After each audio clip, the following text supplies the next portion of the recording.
So just Welcome to going to the show your Javier Mendez face. podcast. If this is a little bit of a glitchy recording, it's just the internet we got to work with, but we had to get this, podcast in with Coach Javier, who's been wickedly suffering from jet lag. Oh my gosh. What time did you fly to Dubai right after 3/11? We flew the next morning. I had to get on. I had to wake up at 6 for my flight to make it my flight. Yeah. Wow. So no sleep pretty much? No, I didn't sleep on the plane because Mr. Genius, me, I thought if I get super tired that I'd really fall asleep later. And being that I'm an insomniac and I can't sleep anyways, I decided that I would be super tired and I'd be able to sleep, but that didn't work out that way. I You're slept probably going time. business class Next and day you I get slept 3 hours. you three.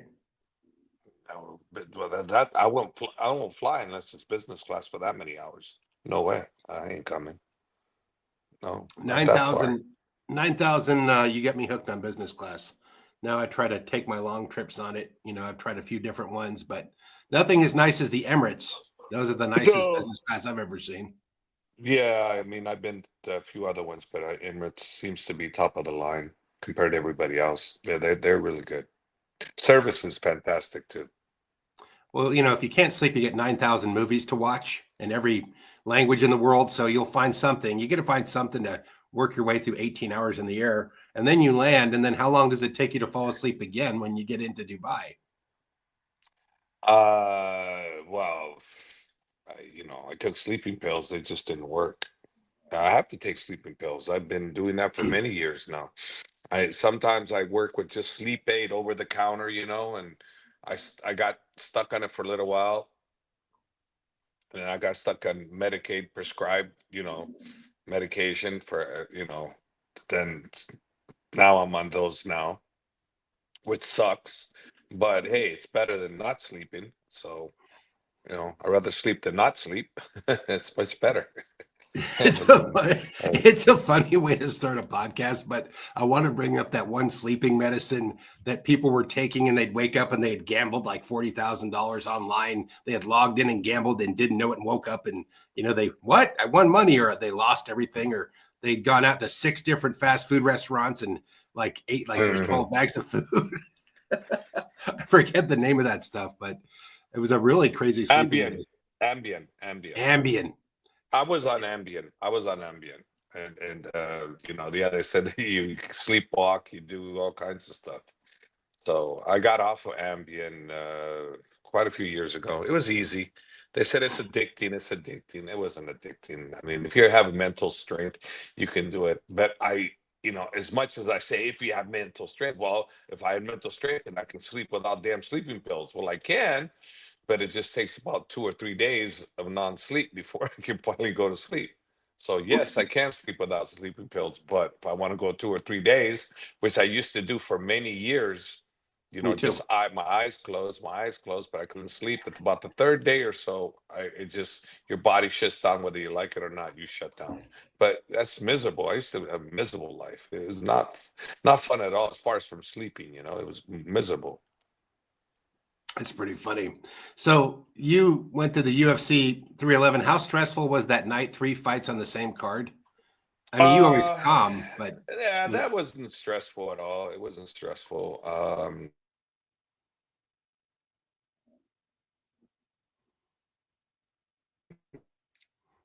it's waiting for you to catch back up. You paused on us again.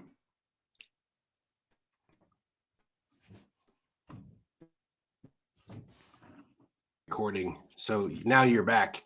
So it was no different than any other night. It just 3 fights. It's your business you've been in for like almost 30 years, right? Yeah. It's been a long time me doing it. It's just that, not too often do I come back brokenhearted. I did when Cain Velasquez lost to Fabricio Werdum, in Mexico. That one sunk me pretty low. That was probably the worst one. This would be the second worst one for me, because it's all based on how much you care about your fighter more than anything, and you want to see him succeed. And unfortunately, it wasn't in our path to be successful. I thought we were going to win, and then until we didn't. So it's like, what are you going to do? It is what it is. We just gotta get back on course, and let's see what Umar wants to do. Only thing that I wish he would have told us was that he had broken his hand in the beginning of the first round, and I'm assuming that's why he went for the takedowns. And so after the first round, I said, no, don't do no takedowns, because you could see how strong Merab was, extremely strong, and I could see the energy that it would take to take him down would be way too much. So no more takedowns. Keep striking. Keep this. Keep the distance. And for 2 rounds, it was on point, but didn't realize, that he was damaging his hand that much more. So at the end result, and the guy that wanted to be the champion stayed the champion, and the other one needs to regroup, figure out what he needs to do to get back, and we'll go from there. The bad thing is that he just had the surgery. They put a metal plate in his hand, Ooh. so he made it worse. I am very sure he made it worse by continuing to punch with that hand. There was probably excruciating pain, but he never said a peep to us. Not one thing did he say to us about, I broke my hand. He just listened to our instructions, and he tried to follow what we asked him to do. And look, bottom line is, the way I look at it, for sure we won the first two. For sure, the third round was questionable, and the fourth he definitely won, I felt. And the fifth, he won based on the showmanship, not based on damage, his showmanship. And Umar showed that he was tired. And I mean, he did a great performance, and showing like, I won. But when you look at the damage, et cetera, there wasn't that. The damage was done more by Umar, but the aggression and the control was by Merab. So, the judges awarded that because of the way he acted. Had Merab not acted that way, who knows how they would have judged that. But he did a fantastic job. So, you got to give him credit for the way he fought. I mean, he never lost confidence. He kept going, and et cetera, et cetera. So, the only thing, like I said, is, had he told us, then maybe we could have switched the plan. It might not have worked. It might not have worked anyways, but it doesn't matter. We would at least try to switch the plan anyways. So, anyways, it's on to the next one, and you can't. It's spilled milk now for that, So what are we gonna do? It's spilled milk. I like your I'll honesty on do. that one, but you're always honest, guy. So I'll give you my observation. So if you break your hand, your adrenaline is going to shoot up, and that's going to gas you a little bit because it wants to compensate for the injury. I used to be an EMT instructor, and so when you get hit in the beginning, you don't feel it when you fight. That you were a pro fighter, you don't feel Of course. right? Because you're under all the adrenaline. Well, it's going to probably, I don't know this factually, but I would say it would probably compensate for that. And then, it's like, you ever try lifting something when your wrist hurts or something, it just starts taxing you in a different way. Yeah. No, that's a fact. But the thing is, though, that there's a lot of pain involved. I had one good friend of mine that was a professional boxer, and he broke his hand, and it was excruciating for him. He didn't want to throw his hand. And I had other fighter named Danny Kelly that broke his hand, and he wouldn't throw his hand at all. He wouldn't. He was too afraid to throw it. And so, yeah, there's so many things that happen when you break your hand, bottom line. And then, in all honesty, I've seen people like DC broke his hand, and he still went on to win a fight, and it was incredible, when he fought Josh Barnett. So you can still win a fight with a broken hand. It's just, in this case, it didn't work in our favor, and also DC didn't tell us he broke his hand either. So it's not the first time a fighter has gone in and told us he broke his hand after the fact, not before. And the reason why DC didn't tell us is because he said, because you guys weren't going to stop this fight, and I'm telling myself, I don't think I would have stopped the fight. I would have maybe told him to do what can you do? Well, let's do what you can do, right? And let's win this fight. But hey, it is what it is. This is going to be one of those fight of the year candidates, because it was back and forth, you know, and it was close. It came down, in my opinion, the way the judging was, to the last round. Yeah.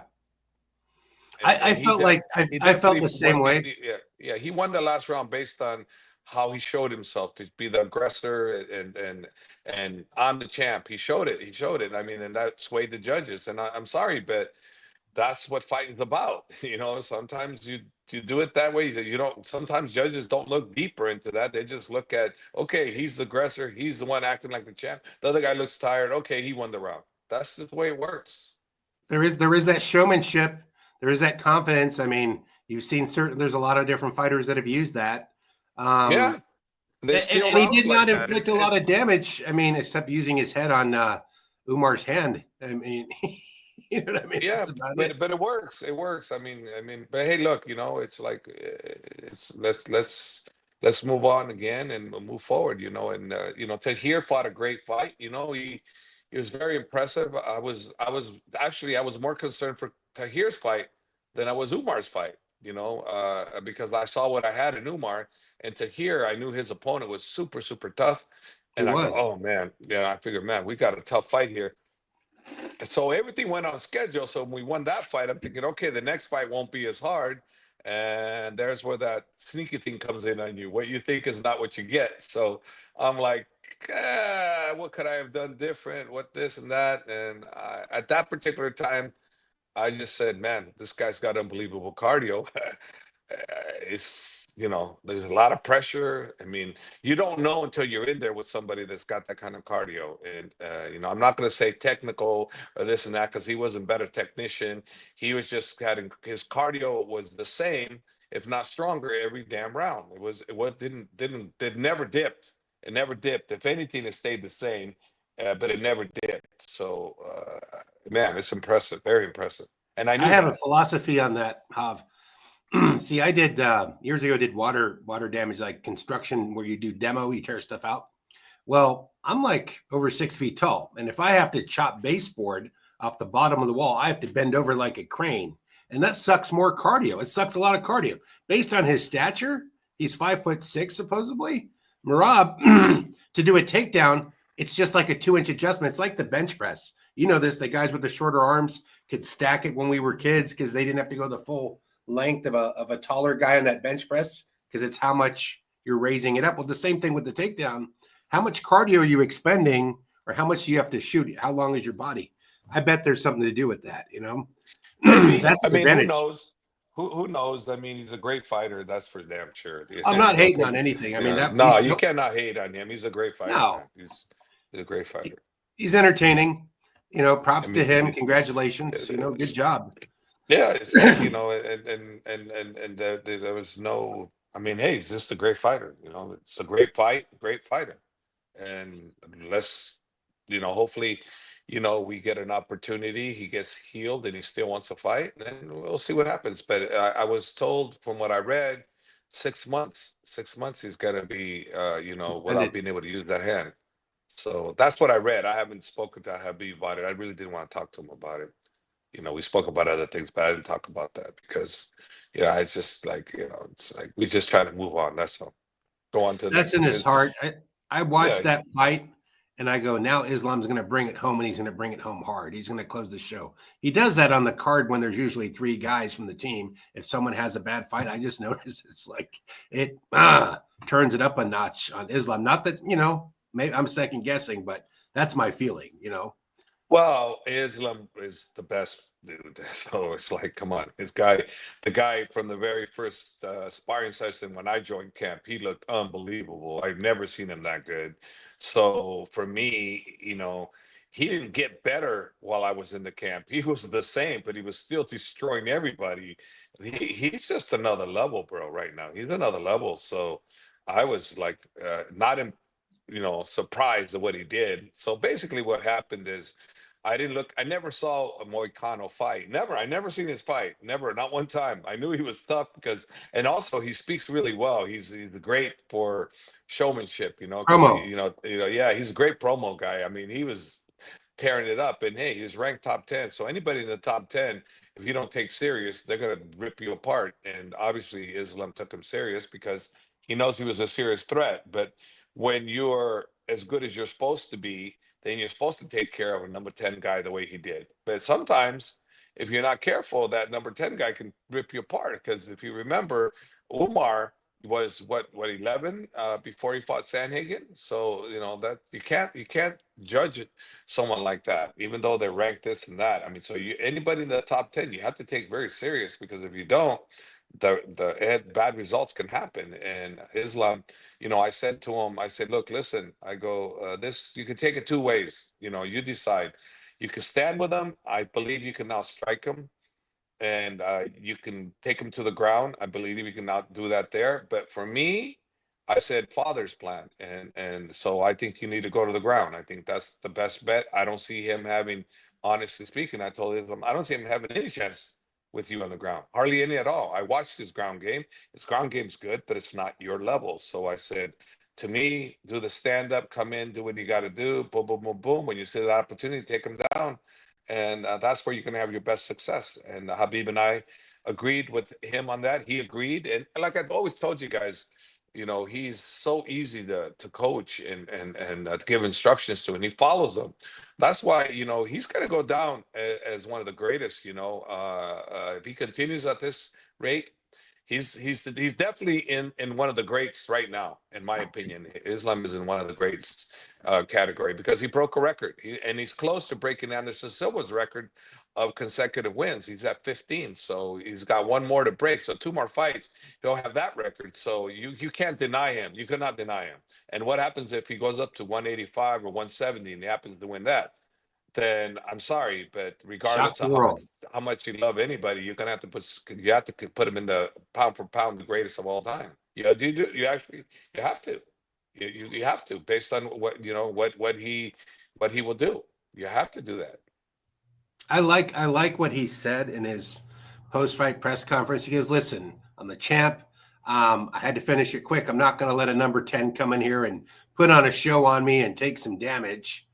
And just because he got the opportunity, it's business. He's like, but I'm not going to put myself up there to basically get used up, so the next get softened up for the next guy, in a way. I mean, indirectly, didn't say that word for word, but you know what I mean? Like, some fights, you put somebody against someone like Gaethje, the meat grinder, right? By the time they get to you, it's kind of like what you saw happen to Tony Ferguson. Like, he got one big grinder fight, certain things. If you let your guy go, even though he could win it quicker and just fighting for the sake of a long, exciting sparring session, basically, I mean, I don't see the advantage to that.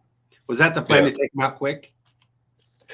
No. No. For me to say, yeah, take him out quick, then I'm contradicting what I've always said. 5 hard rounds. No. Anything happens in between, no problem. But I'm not looking at, oh, you're going to finish this guy. No, I just said you're going to dominate him on the ground, and if a finish comes, great. But I'm looking at 5 hard rounds. So no, I did not put that in his head. Finish him. No. Nope. His grappling's on such a level. Their homemade version. I've heard people come up with theories about Dagestan grappling, that they were grappling since they were so young, that their tendons developed different, their physiology developed different. I'm like, hey, that's almost like a conspiracy theory. Or is it possible? Who knows? But it is an interesting. It's possible. Way. It's definitely possible, because they're used to, their muscle tendons are used to that. So it's definitely possible. I can tell you firsthand. I got in and I wrestled him a little bit, and I said, son of a gun, he's strong. So that's why when people ask me, oh, can he go to 170 and 185? I said, yes, because he's strong. And I've seen him go with heavyweights, which to my dislike, I said, Islam, why are you going with his heavyweights? Don't be going with these heavyweights. No, coach, it's okay because he's handling them, right? But I'm going, yeah, but it's okay, you're handling it, but one shot from one of those guys, that's not something I want to see. You don't want to do that. So I don't really like him going with heavyweights, but he can, and he has, and he beats them, But again, it's not something I want him to do, only because I need to protect him, his body, because you don't want to take shots from heavyweights, even because even a heavyweight can get a good shot in on you, And if they do, the damage it does to you is it's too much. It's too much. You don't want to go that. I mean, he can go the middleweights. Even then, I wouldn't really let him go with middleweights. Like I never let him spar with Luke Rockhold, even though, he would do great with Luke Rockhold. I would never let him spar with Luke because Luke was just bigger, and he was bigger. He carried more weight. I wouldn't let him. Maybe the most I would let Islam do is maybe 170, but never 185 or so. Luke was walking when he was 185. Luke was walking around 207, So, and then you're talking Islam's walking around 178 and Luke's walking around 207, 205. So there's 25-pound difference, and skill level is pretty high on Luke also. So I never really let them spar. Well, we do have that fun video where they're kind of play grappling or whatever, but DC and Islam, it's DC starts talking smack and Islam sweeps him. He's like, hey, Khabib, look, I'm beating your boy, or something. He just sweeps him. So that's always a fun video that's on here. I would have liked to seen some of the other heavyweights. I wish I'd filmed that. I mean, that'd be probably 10 million views. But I've been watching whatever I can of. You must have been sleeping. The Will Harris, Dagestan Chronicle, series of for Usman. Oh yeah. Yeah. I saw Will. I saw him in LA. It was great to see him. He's an awesome guy, man. He's really good at what he does. That guy is a consummate professional, man. He does it right. I mean, he's in high demand, The guy is top notch. What a great guy too. He's a great brother. I really love that guy. Yeah, we had him on here. It was a fun podcast. If you guys want to find that one, it's backed up there. So how do you feel going into this fight? I guess, is it PFL instead of Bellator? They changed the name now for this fight. It's PFL. PFL. I'm not sure. It's all the same to me. Well, I'll tell you this: it appears like it's going to be a sold-out event, and I know the reason why. Usman. Right. That's why, because we're in Dubai, and Usman's a huge hit here. I mean, I've had everybody contact me. I tried to find tickets. I couldn't find any tickets. I looked online. Sold out. All the VIP sold out. The vast majority of the tickets are sold out. Looks like it more than likely will be a sold out event. It's going really, really good. I'll know more on Saturday if it sells out completely, but I'm not going to doubt it because there's a lot of hype going on over here, and they're doing a great job of marketing this one. They're doing a good job, real good job. So I'm expecting a great performance from Usman because that's who he is, and I think he's the second best lightweight in the world. Islam being number one, Usman being number two, and I don't think this guy's at that level. I've always thought Alex Shelby was the number 3 best, and I thought Arman Sarukin, I put him at number 4. Hughes, I'm not going to put him in that category because he's not, but he's a young lion, and if you do not respect him, he can spoil the party. So if I come in thinking, oh, a piece of cake, take care of him. Yeah, right. Good luck, stupid coach. You better respect this kid because he's a lion, and the only thing he has going against him is inexperience compared to Usman. That's it. Inexperience, but his desire to win, his ability to win, it's all there. So if we don't put him in check and stop him, from doing anything that he can do, we're going to have the momentum switch. So we have to make sure that we let him know who the champ is, and that's the objective goal, is to show him who the champ is and not let that go. Because once we give him a little opening, he's going to take it because that's what he's there for. He's waiting for that opportunity, and he's going to try. And it's up to Usman to shut him down every time, and that's the goal. Just shut him down, and I 100% believe that's what's going to happen. And, I think it's going to be a great performance, and he's going to do what he needs to do, and like I said, 5 rounds. So I'm looking 5 rounds. I'm not looking for a finish or anything like that. If a finish happens, fantastic, great. But I'm not looking for it, because I need to be focused in my mind. 1 split second, you miss focus, it could cost you. It happened before. So, once you make one mistake, you don't want to. Yeah, after dealing with one of your fighters not winning, and you'd been on such a winning streak, it makes you like, tighten up the screws even more so, huh? I would guess. Well, you learn every time, it's not like, as experienced as I am, I still learn. I learn from people that don't even know what the hell they're talking about, to be honest with you. You know, Yeah. I learn from people that just love the sport and they say something, and I don't look at them like, who are you? How many fights you have? Well, maybe you have 0 fights, but guess what? Maybe you watched 1,000 fights and you love it so much that you study it. Well, guess what? You have some value to what you're saying. And so for me, the person that I probably won't pay much attention to is the person that's never watched a fight in his life, and he says something that's really silly. Then I go, I gotta pay no attention to him. But trust me, Len, I've listened to a lot of people that give me advice, and they never fought, they never coached, but they've watched so many fights, and they love the fight game. So if you don't pay attention to those guys, then really I got to tell you, if you're a coach, then maybe you should, because I myself have learned a lot from listening to people like this. You have to pay attention to people that have value, and they don't have to fight to have value. They just have to have love for the game. They haven't been in the seat of the coach, but there's people that play video games for a living, and they see patterns, how to beat the video game. And they watch fighting games just like you watch an MMA fight. And they can see the patterns and pick them apart and be very precise. Exactly what you're talking about. Like, people can clock what's going on and see the solution sometimes. And like you said, they might have never been hit in their life. They've never stepped in the ring in their life. My dad was a coach. He coached basketball players. He was only 5'9", but his team could slam dunk better after he coached them than when they started, and they won everything. This is the same just thing. the way it is. Well, what about that guy that was that did that movie on that used to play the video games, and he became a Formula One racer? And I know what you're talking. I don't know his name, guys. but I know the movie you're talking about. He did it. I mean, and then you're gonna tell me, oh, this guy's just a video game guy. He can't drive this car. Well, look what he did. Right. So, like I said, he loved it. He dreamed it. He wished it. It happened. So things can happen. You don't have to. You don't have to put in the time as much as you do have to put in the love. If the love's there, trust me, you can see things. And I know Being a I've cameraman, always. you pick up a lot. You Yeah. pick up a lot, and you start Yeah. filming. Yeah. What did you see? I saw this. If you're looking for it. If you're just If you're filming looking- like la la la, If you're not interested in what you're filming, then you're not going to see anything. But if you're interested in what you're filming, you look at everything. right.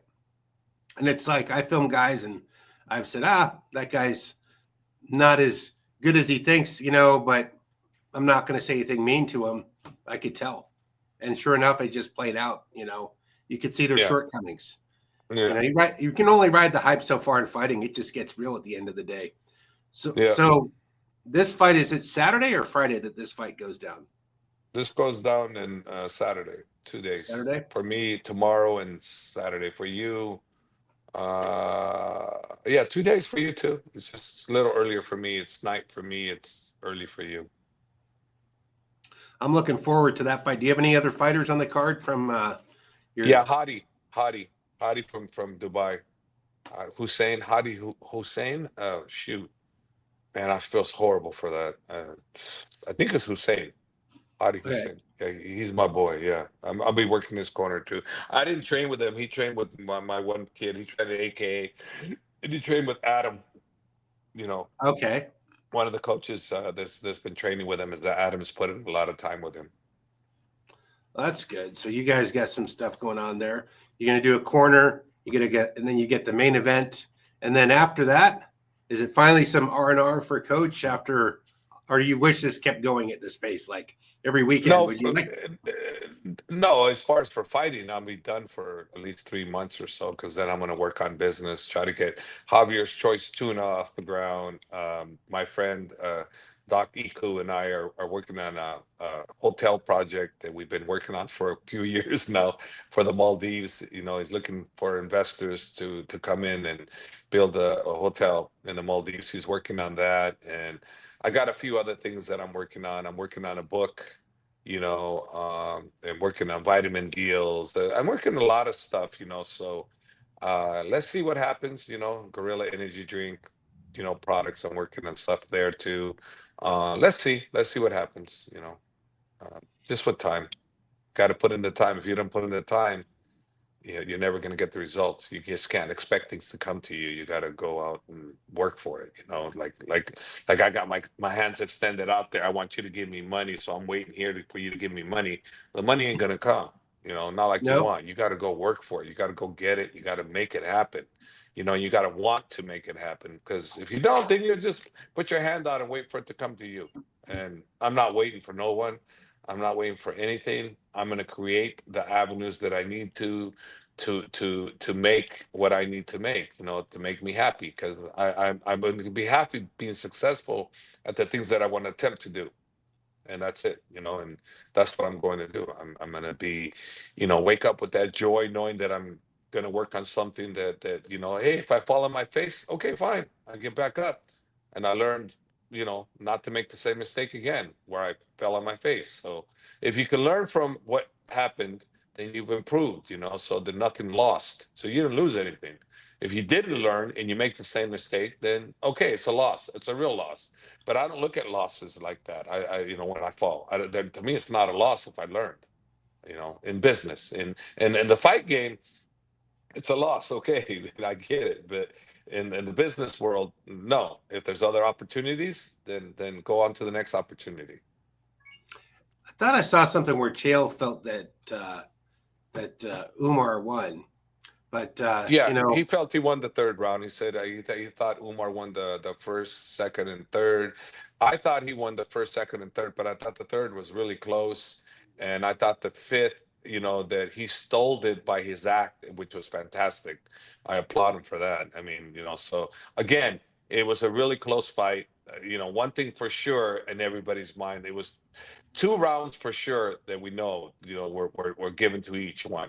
Everybody knows for sure, either fighter, whoever won, one of them had 2 rounds. That's obvious. So that's how close this fight was. So debatable. Yeah, well, we can do whatever we want to do with it, but it doesn't matter. You can say, "Oh, I need one." Well, it doesn't matter. You can't debate it back into what you want. No, you can't make it what you want. We got to move forward. It's done. So I'm not screaming sour grapes, this and that. No, I just need to see where his head's at, and when he wants to continue after he's healed. And if he doesn't want to continue, that's his choice. I abide whatever he wants, because the fighter is the one that has to go in there. I don't. So if he doesn't want to go in there, then I'm with him, and he's going to be in my life forever. So to me, no matter what, he's my guy. So basically, we're left at the next big hit. Your other champion, Usman, going for it against the Irish tough guy. It's been tracking pretty good. It should be sold out. It's going to be an exciting fight. Have you seen him in his sparring or anything? That's like my last question going out. Have you seen his work? I've seen his sparring with AJ McKee, and it was a split decision win for him. And realistically, for me, had AJ not got caught at the very end of the first round, AJ would have won that round, and so it would have been AJ's fight. But it was Paul's fight. He like I said, you give him that opportunity, and he'll take it, and that's what happened. So Usman, he has to learn from that. This kid is hungry, and you give him an opportunity, he's going to jump on it. So we cannot afford to give him an opportunity, because you do, he'll take it. He will take it. You have to snatch him, spank him, do what you got to do to make him realize, you're not in the same league. Yeah, la la la. We have to do that with him, because if not, he is in that league, and he can be in that league where he can take it from you. So it ain't gonna happen. I'm not gonna mentally allow it to happen. And Usman's already got the right mental attitude going into the fight, and he's just got to go out and prove what he's been saying, and I believe that's exactly what he's gonna do. He's an extremely capable and confident young man and a world champion. I expect him to pull it off. Should be an exciting fight. Man, it's good to see this last thing going there. I had another question. I was trying to remember any other thing that you wanted to bring up, Bob, before I let you fall asleep.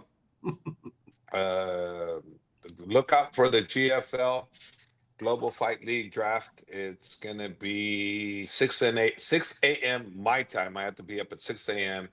picking what my choices are. Which, oh man, I'm excited, but not excited about the not sleeping part. So, but you know, it'd be cool to see, you know, who I get to pick. You know, I get to choose from for my team. That'll be cool. Global Fight League's looking. They signed somebody for 1.4 million, I think. So it doesn't look like they're being cheap. You know. No. They're no. They're you know they're very generous. Well, I'll ask you more next time, Hob. I got to let you go to sleep. I know you're tired. Thanks for coming on last minute and texting me at, what is it, 3, 4 in the morning there? No. It's just 11. It's just I'm still jet lagged. Well, I hope you get some rest, buddy. All right, buddy. Like and subscribe, everybody. Thanks for tuning in.